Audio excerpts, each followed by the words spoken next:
বিসমিল্লাহির রহমানির রহিম। আসসালামু আলাইকুম রহমতুল্লাহি ওয়া বারাকাতুহু। প্রিয় লক্ষ্মীপুর জেলা ডামটাক মালসমিতির পক্ষ থেকে আমি মহিউদ্দিন জনি।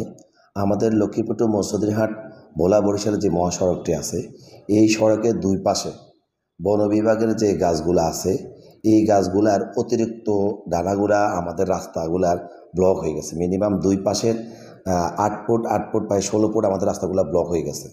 এই ব্লক হওয়ার কারণে আমাদের যে গাড়িগুলো আছে, আমাদের বাস ট্রাক বা আমাদের পিকআপ হতে যত গাড়িগুলো আছে, এই গাড়িগুলো যাতায়াতে খুবই কষ্ট হয়ে যায় এবং আমাদের অ্যাক্সিডেন্টটা খুব বৃদ্ধি পাচ্ছে।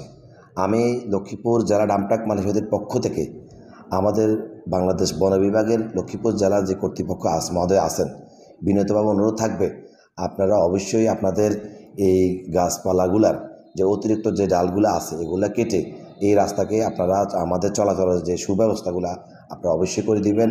আমি অবশ্যই আমাদের লক্ষ্মীপুর জেলা প্রশাসনের মহোদয় এবং আমাদের পুলিশ সুপার মহোদয়ের মাধ্যমে লক্ষ্মীপুর বন বিভাগের প্রতি দৃষ্টি আকর্ষণ করছি। আপনারা অবশ্যই আপনাদের এই যথাযথ কার্যক্রমগুলো আপনারা অবশ্যই করে দিবেন বলে আমি আশা করি।